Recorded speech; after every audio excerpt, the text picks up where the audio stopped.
Well, let's get the latest on the situation with Boeing now. The head of the aviation giant has said the company must acknowledge its mistake after a number of its planes have been found to have loose parts.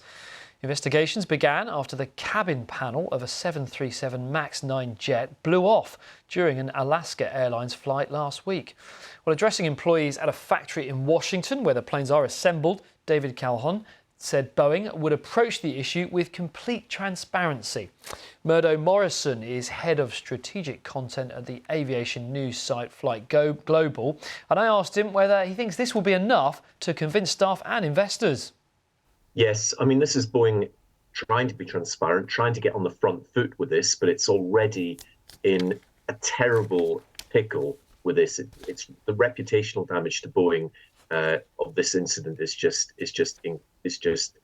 almost cannot be stated, and it really has to do a lot of work to restore a reputation that was already damaged by the earlier grounding of the MAX after the accidents in 2019 and 2020. Yeah, I mean, this isn't the first sort of issue they had. Just, do you feel they have got on top of this quickly? I mean, it's quite a thing that the boss addressing staff there. Are they getting on top of it?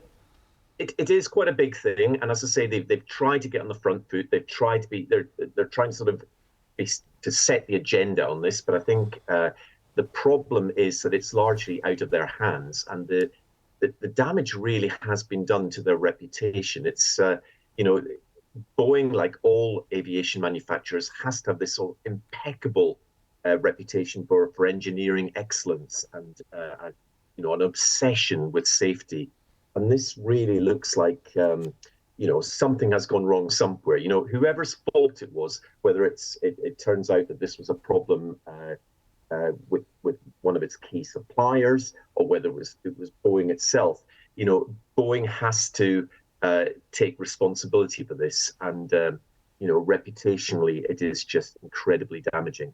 I appreciate the fear is that this could be an issue with other aircraft as well. I mean, in your view, what you've picked up, is that a sort of concern, or is the aviation world kind of confident this is isolated to these particular models?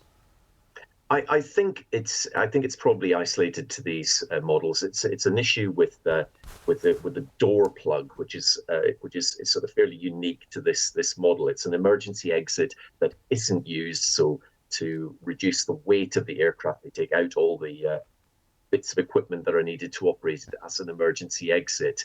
So I think it's a particular feature of the MAX 9, and there is really no suggestion that this is a wider issue for either Boeing or for the wider industry.